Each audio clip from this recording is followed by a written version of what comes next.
welcome to this episode of NatChat. Today we're going to be talking all around hybrid working and the implications that that has, not only on your network, but for your security infrastructure as well.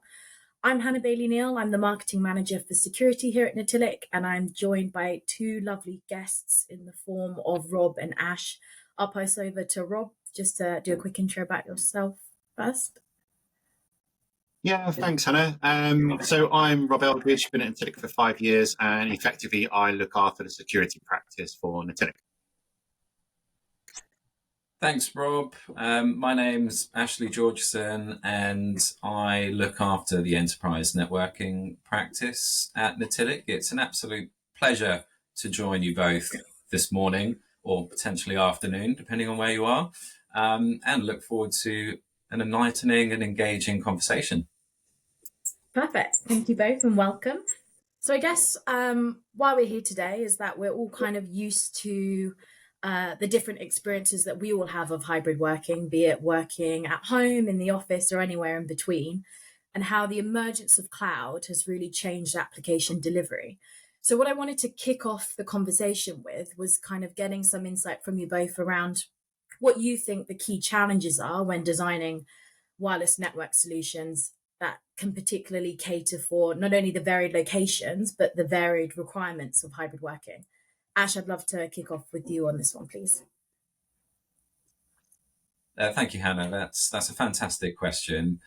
And I think, to your point, we all experience this in any of those guises that you listed. And I think that drills back to the key point, which is the impact to that user experience. So we need to ensure that we have a handle on controlling the user experience, actually understanding what that user experience is, regardless of location. And if we look back at the history of the last 5 years or so prior to COVID, we're already seeing a significant shift in the overall IT infrastructure and architectural model, as we see an evolution in design and usage of cloud services, and how users' productivity is very much dependent on where those applications are delivered from. And that presents significant challenges to IT operations teams, because they no longer support a lot of that infrastructure. So I look at my home office today. I'm fortunate enough that I'm an IT engineer from past experience, so I can optimize and tune my wireless home network. But can I do that when I'm working in a cafe? No, I don't have control over that infrastructure, unfortunately. But IT operations, they have to deal with this challenge on a daily basis, and that visibility gap, that gap of control over infrastructure, they don't have the capability to manage. I think that's the greatest challenge today. Yeah, that's really interesting. It's definitely interesting to see how it's kind of changing from day to day and year to year. I don't know if there's anything, Rob, from your side that you'd like to add in terms of the challenges that you're seeing. Yeah, so obviously from my point of view, I've got very much a security perspective, right? So in my mind, what's happened over the last couple of years with hybrid working is that it can introduce complexity. And I think as a consequence, what you invariably get is inconsistent rules and policies. So what do I mean by that?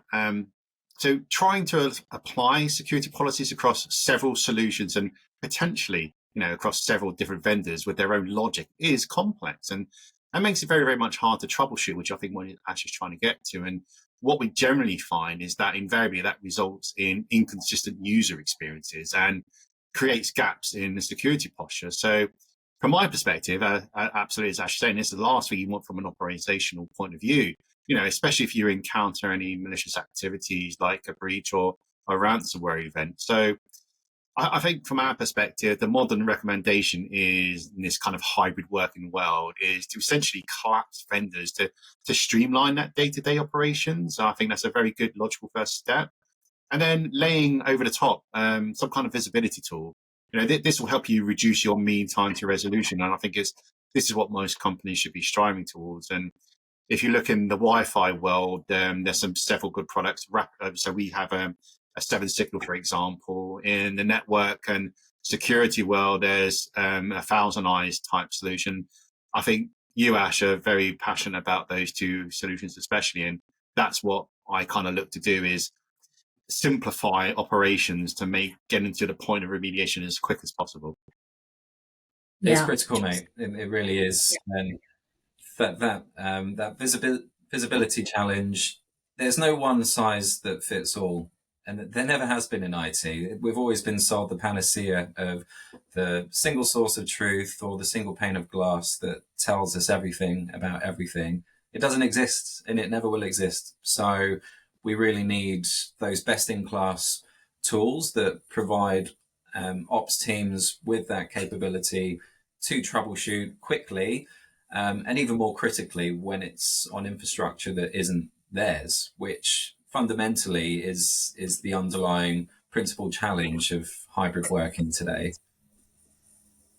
Perfect, thank you. And I guess, Rob, sticking with you with your security hat on, if we're thinking of all of the changes that come with hybrid working and hybrid working practices and how businesses are using technology, do you think that they are currently opening themselves up to more risk? And if so, what do you think are ways in which businesses might be able to mitigate the widening threat landscape that hybrid working inevitably has created?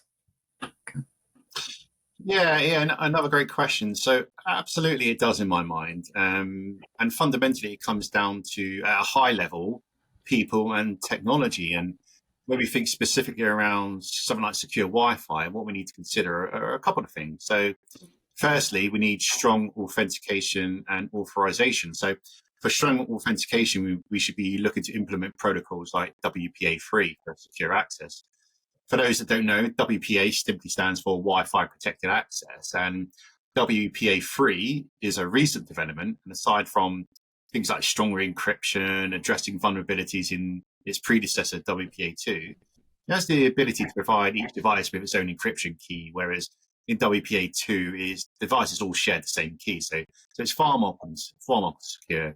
Obviously, we just need to ensure that access points support the new protocol WPA3. For multi-factor authentication, or MFA for short, organizations should always enforce MFA for accessing things like critical resources, just to add that extra layer of security. But we also need to think about things like network segmentation. So we need to create separate network segments for employees and guests to prevent unauthorized access to internal resources. And we talk about this a lot, and especially I do with Ash, and how far you go down this rabbit hole of segmentation is debatable, but effectively you need some basic segmentation that's always advised. And the principle from a security perspective is that with segmentation, you make the attacker be more noisy effectively, and that makes them potentially easier to detect with our security tools. But we also need to think about how we manage devices on our network. So something like an MDM solution, we need to be able to secure mobile devices accessing a network and define policies for which devices are allowed to connect. You need to consider things like device type, operating system, security status. For example, a device with lots of vulnerabilities or has been jailbroken, you really don't want on your network. And then lastly, from my perspective, and potentially just as important, is you need to consider user education. So we need to provide security awareness training. We should provide training to both on-site and remote employees. And, you need to think about covering things like security best practices, phishing prevention, and things of that nature. The general idea is don't click on every link you get in an email. Think about it first. Who's this email coming from? Is the tone urgent? Are there demands for payment? Or does the language sound out of place from when you normally speak with this person? You can do basic things like hover over the link with your mouse and see what the actual domain is first before clicking on it, for example. And I think those concepts are fundamental steps in securing users and Wi-Fi networks, in our opinion. Fab. Thanks, Rob. There's some really, really good tips there that people can kind of take away and that businesses can start to consider. Ash, I don't know if there's anything else that you wanted to add when looking more at the security side of network and how hybrid working has changed that? Yeah, I think that Rob raises some excellent points there, particularly around the emergence of some of the new wireless standards for protecting and enhancing security that have come along with the emergence of the recent Wi-Fi 6E standard. That also simplifies some of the challenges we've had with guest solutions in the past, which have always been quite problematic because they need to, in effect, support the connectivity of lots of unmanaged devices that aren't the purview of IT. So things like open roaming, they're a part of Wi-Fi 6E to simplify that guest onboarding process whilst leveraging WPA3 and enhancing not only user experience but critically security. Rob also made a fantastic point around network segmentation. I feel this needs to be end to end for it to be successful. But the challenge of segmentation is we need to know what flows are we actually allowing, which are we denying, and why. And in order for us to define those policies, we need the visibility tooling to help us create that. But that's very hard, right? So I think what encourages me is the way the market's been adopting the use of AI ops tooling to really simplify the task of identifying those flows and making IT ops lives a lot easier by, in effect, suggesting those policies for us. Perfect, thank you. And I just want to stick with you here, Ash, and just look into if we're looking at maybe in terms of the consequences of hybrid working and maybe that leading into changes in the way that businesses not only invest in IT, but also consume IT. How can businesses stay on top of not only this, but supporting IT and the wider business as a whole with these changes happening? Yes, it's a fantastic question, Hannah. The way I'm thinking about it at the moment is I've seen this trend of almost beyond BYOD, whereas if we roll back 5 years, 10 years ago, there was a big drive for businesses to support any device coming onto the network. But this would be in the office, right? What we're seeing now is that investment by business is actually to support people's workspaces at home. So again, I'm now looking around my office and I've got 3 screens. I've got all manner of connectivity and VPN hardwired devices back to the office. So that I think there's been almost a reverse hockey stick of investment to support a better user experience as they're working from home. How I probably anticipate this going forward in terms of IT budgets is there'll be significant savings in the medium term as they start to refactor their offices for a purer hybrid working approach. And what I mean by that is, we're using IT tools now to identify the appropriate scale of office investments. How many floors do we really need, given we've got three perhaps day visits on average per team.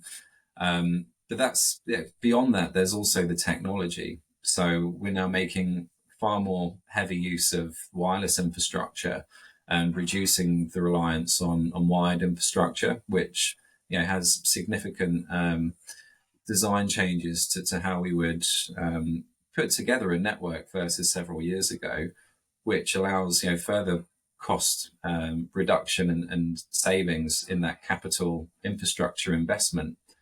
And also these new technologies, we're still talking switches and wireless, but as the technologies are evolving, there's embedded innovations around how we can automate these systems, how we can leverage them to drive a sustainable outcome that helps businesses target their net zero initiatives. And also engender further cost savings. So I think it's a deeper question than just IT operations. It's how investment in IT technology can really support wider business initiatives across facilities, HR, and beyond. 100%. I think that was really interesting, and it's interesting to see how all those different elements kind of play into that question as well. Rob, I don't know if there's anything from your side that you'd like to add to what Ash has already kind of flagged. Yeah. I think Ash makes some incredibly important points around the optimization of networks these days with hybrid working practices. For me, I always think of things in terms of risk, right? Because more security focus, and unfortunately, there has been a big shift from threat groups recently in terms of number of ransomware attacks, whilst also due to hybrid work, a big increase in the attack surface itself. So, I mean, we always hear about attack surfaces. Why do I think that's increased? If you think about it, people have more devices, and they're generally now on networks because they're at home on equipment that's generally not up to what you would call enterprise levels. You effectively have basic routing devices from your ISP connecting back into the enterprise, and at the same time, these routers have various insecure IoT devices connected from home.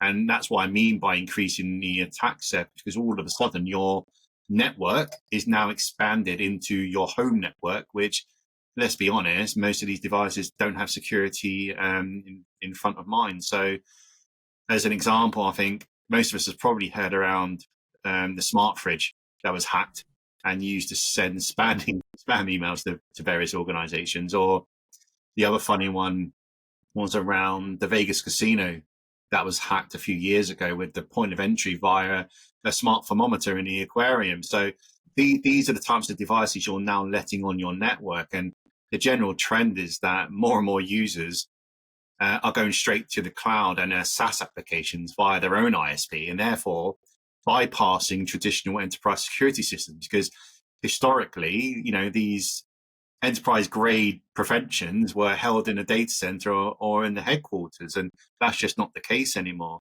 I think the statistics are 80% of user traffic is straight out to the internet, and information and data that is held in cloud repositories or in a fully SaaS delivered service. So I think companies need to react to that and apply security controls both in the cloud and to the endpoint, and create a more serious strategy around endpoints. I think sometimes good enough is not enough, which is, I think at Natilik, we generally think that a layered security approach is probably the best strategy in this particular instance.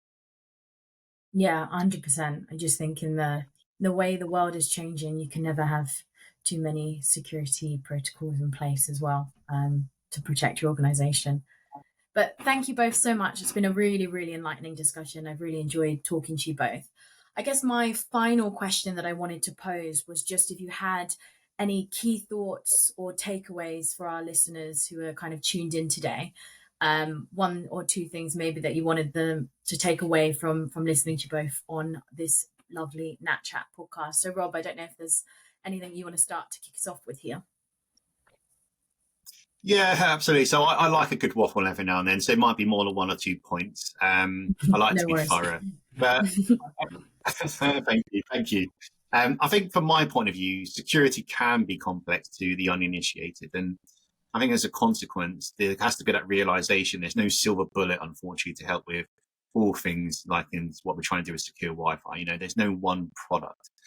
But I think with the right strategy, with the right tools and policies in place, you can get to a level where you can almost have a peace of mind, kind of knowing that your Wi-Fi is secure as possible, allowing you to browse the internet, work and communicate online without really constantly worrying about potential security threats. And what do I mean when I say secure Wi-Fi?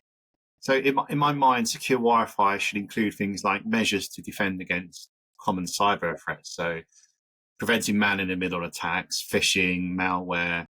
With secure Wi-Fi, your data is encrypted. That makes it significantly harder for cyber criminals to intercept and steal sensitive information while it's transmitted over the network.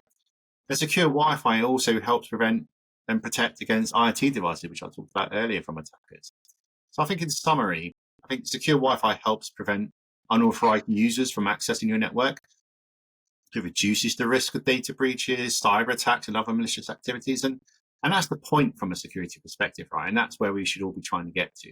We need to reduce risk as much as possible. In a hybrid world, the endpoint and where the data sits are the two most important consideration. And I think investment needs to be made in those areas. And I think that's where we're helping our customers. And I think lastly, I just wanted to bring up a point that Ash made around cloud adoptions and specifically around cloud-based security solutions. And through my time at Natilik, we have a large number of clients who have a cloud-first approach, and we endorse this in reality. And the reason behind that, I think, is adopting the cloud does have several advantages, especially when we talk about security solutions. Firstly, they allow our customers to scale resources based on demand rather than a licensing or user count, and thus it reduces the need for on-premise hardware, which I think most companies are trying to get away from and managing that hardware estate. I think users of devices across various locations can connect to this cloud architecture easier, and that enables consistent security policies and network performance in a worldwide basis, so it's global. They enable quick adoption and adaptation of new security features and updates without the need for manual hardware updates. We all know the pain of updating software and changing out hardware if it's not quite up to scratch. They generally come with optimal routing, so this ensures that data takes the most efficient path to its destination, right? And this further enhances performance. And lastly, so I'll give Ash a bit of time, is in my mind, they're edge-centric in design, right? So this effectively moves security and network functions closer to users and devices. And this really reduces latency and improves application performance. So there are lots of distinct advantages to this approach versus, let's say, the traditional approach to secure Wi-Fi. And that's kind of my 2 cents. Fab. Thank you, Rob. And Ash, I don't know if you have any kind of final thoughts that you'd like to leave our listeners with today. Yeah, sure. Wireless is hard, right? It's difficult to tune. It's difficult to survey right. Even in locations that you own and operate, within the office, it's even harder when you don't manage the network or the facility, if not impossible. So we need tools that support that focus on user experience to ensure that we're well aware of each user's wireless performance, and in particular, but network performance generally. And the only way to do that today is to address it through a broad range of monitoring and observability tools in order to address that visibility gap. And we partner with some fantastic vendors in that market space. Rob mentioned some of them at the top, the likes of 7Signal for wireless experience monitoring, and Thousand Eyes for the cloud visibility gap and business performance monitoring. So IT needs these tools to support a hybrid workplace policy, because they need to know where they stand, regardless of where users are based, what applications they're using, in order to quickly resolve issues or even identify the problem domain.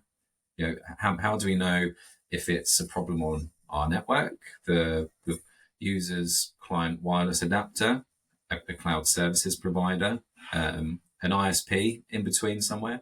But this is why we need observability tools to quickly identify who's at fault, so we can escalate and get it resolved as quickly as possible, ensuring that our users remain productive. So I think that's the key thing for me. We need to keep our users happy, and we need to simplify the tooling that IT ops have to support them. Yeah, I'd just add one last thought to that, actually, just thinking about it. We recently went through this exercise with one of our clients, and they took a solution from us that had inbuilt remediation tips, let's say. So I believe the statistic was something like 50% reduction in tickets to their support environment. So that made a big difference, because you have users almost using like a chatbot AI to let them know potentially they're too far away from their wireless access point, or their channels are congested, things like that. So we can also use tooling to help reduce the burden on the operational teams as well. And I think that's just as important these days. Yeah, definitely. Well, thank you both so much for your time. I really, really enjoyed speaking with you both today and hearing your insight on this topic. Definitely very prevalent at the moment for lots of businesses. And I just wanted to take the time as well to thank you, everyone who's listening at home. We hope you found the episode interesting. If you have any questions, then please feel free to email hello@natilik.com. We'll be sure to get back to you. And what we've done is we've included a link to our free indicative Wi-Fi surveys in the description of this podcast. If you're anywhere on your Wi-Fi journey, so you're just starting out or you're midway through, please click on that link and get in touch. We're more than happy to help.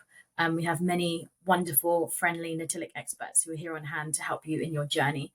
But yeah, thanks again to Rob and Ash. Thanks to all the listeners. And we look forward to you tuning in for a future NatChat podcast. Thank you. Thanks, guys. Thank you.